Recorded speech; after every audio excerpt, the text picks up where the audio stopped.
Noticias judiciales importantes aquí en los Estados Unidos, y para que nos amplíe sobre estos temas vamos a contactar con el analista político, el señor Cristian Mancera, al que damos la bienvenida. Buenas tardes, Cristian. ¿Cómo estás? Un placer estar contigo. Igualmente, Cristian, vamos a comenzar con Giuliani. Cuéntame, por favor, qué implicaciones legales podría enfrentar Giuliani al hacer declaraciones falsas sobre el proceso electoral y acusar directamente a dos trabajadoras electorales de Georgia. Bueno, para empezar, la consecuencia primaria sería perder su licencia o que pueda ejercer como abogado en el futuro. Y hay que tener claro lo siguiente, que creo que muchas veces nos olvidamos de este tema, que es muy importante reseñárselo a la audiencia, y es que uno tiene unas protecciones establecidas en la Constitución, como es el derecho a expresar su opinión política, pero cuando uno es abogado, uno tiene una responsabilidad de saber qué decir, y si esa información no está verificada y no es viable decirla en público y tiene afectación a terceros, uno tiene la responsabilidad de no decirlo en público porque tiene unas afectaciones gravísimas, como lo hizo él en su momento. Por eso, afirmar que lo que dijo en su momento estaba protegido por la Constitución como un tema de discurso político y que eso está protegido, claramente no era un discurso político, claramente era un discurso frente a un escenario político claro, como era el escenario de las elecciones, y él como abogado estaba fungiendo como representante en ese momento legal del expresidente Donald Trump, y esas afirmaciones fueron erradas y afectaron a terceros al afirmar que estas personas prácticamente se robaron las elecciones en el estado de Georgia. Entonces es importante que pues cambie su afirmación, pero creo que eso no lo va a terminar salvando de los daños y perjuicios causados a estas personas, y seguramente estos señores y esta señora que fueron afectados en el estado de Georgia por esas declaraciones van a perseguir daños morales y perjuicios económicos debido a esas declaraciones que finalmente no están protegidas, y uno como abogado tiene que tener siempre claro qué va a decir en público porque hay una enorme responsabilidad frente a esas personas que uno está representando, en este caso el presidente, pero también las personas a quienes le estaba acusando en ese momento. Correcto, Cristian, y precisamente el argumento de Giuliani no solamente es que su comentario estaba protegido bajo la primera enmienda, sino que también él hizo esa afirmación y dice que realmente no le había causado ningún daño a las víctimas, por lo que no se le puede procesar por difamación. ¿Realmente es un argumento válido? No, claramente no. Obviamente él está buscando salirse por la tangente y evitar estas represalias de tipo económico y judiciales. Evidentemente sí tienen unas consecuencias. Efectivamente, estas personas, cuando tú lanzas una acusación en público, finalmente estás afectando a una persona en su buen nombre y en su honra. Y creo que eso no es una justificación decir que yo tengo un derecho político de opinar frente a un tema particular. Y claramente él como abogado tiene que saber mejor que nadie de que los abogados, al menos en Estados Unidos, tenemos la responsabilidad de evitar claramente qué se dice y qué no se dice en público. Bueno, Cristian, vamos a abandonar entonces temporalmente el tema del exabogado del expresidente Trump para hablar de otro tema relacionado, en este caso, con el actual presidente, pero con el hijo, Hunter Biden. Cuéntanos, porque las noticias nos van llegando a cuentagotas desde la Corte Federal de Manhattan, en Nueva York. Estamos hablando de que Hunter Biden se ha declarado no culpable. Esto contradice totalmente todo el plan de sus abogados, cuando al parecer habían acordado con la Fiscalía un acuerdo de culpabilidad de esos dos mismos cargos, que ahora él está reconociendo que no es culpable, porque precisamente la jueza reconoció que no estaba de acuerdo con ese acuerdo que se había llegado tentativamente de culpabilidad. ¿Qué es lo que está pasando en el caso de Hunter Biden? ¿Cómo se lo podemos explicar a nuestra audiencia lo que está sucediendo en este momento? Pues es un caso que tiene unas implicaciones de orden político bastante graves.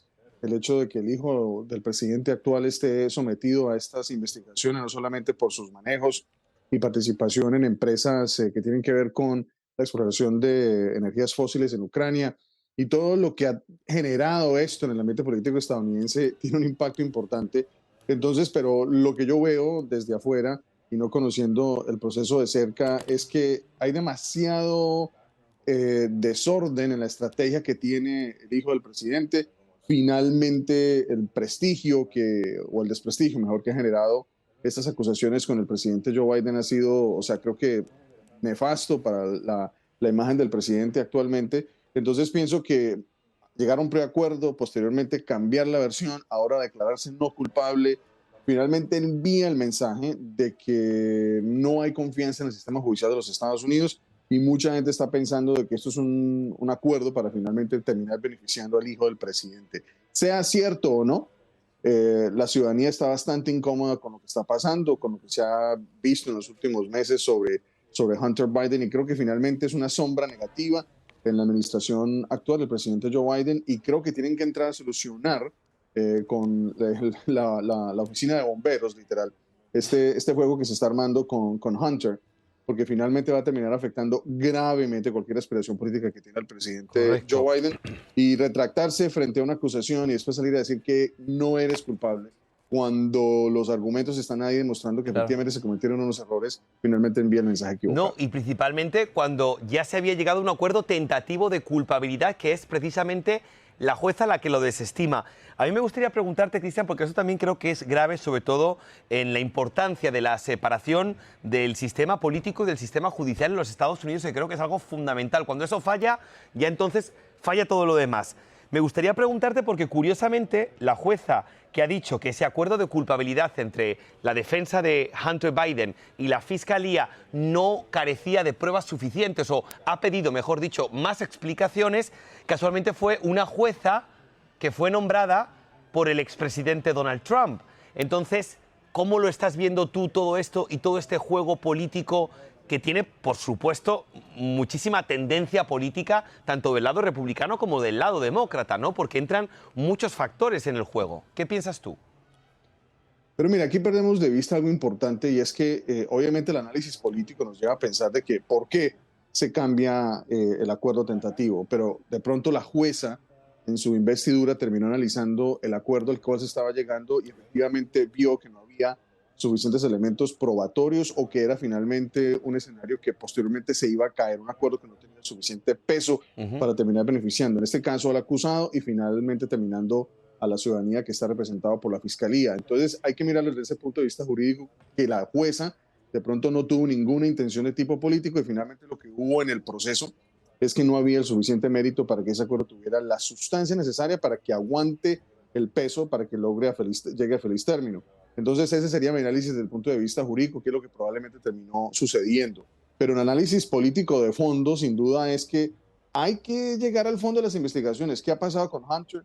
Que la gente realmente sepa que el sistema judicial es ciego frente a las influencias políticas de cualquier partido, y que no importa quién sea, si eres miembro de una élite, o si eres miembro de una asociación pequeña, o eres un trabajador normal, la justicia tiene que ser ciega y tiene que impartir justicia de manera equilibrada, y eso es lo que la gente está finalmente esperando del sistema judicial estadounidense, y ojalá sea el caso en el escenario de Hunter Biden, porque si no, estamos ante un escenario nefasto en los próximos años en donde la gente va a perder confianza en el sistema judicial, y eso sería gravísimo para el sistema de poderes y equilibrios de los Estados Unidos. Correcto, y eso es lo que mucha gente también está hablando, de esa posible tercera acusación criminal en contra del expresidente, que dicen no avivaría nada más que esa desconfianza de un grupo de los ciudadanos hasta el sistema jurídico, ¿no? Veremos a ver qué es lo que sucede, porque la verdad que está caliente el tema. Pues Cristian Mancera, muchísimas gracias por haber estado con nosotros aquí en el 24/7, como siempre. Un placer. Feliz tarde. Gracias.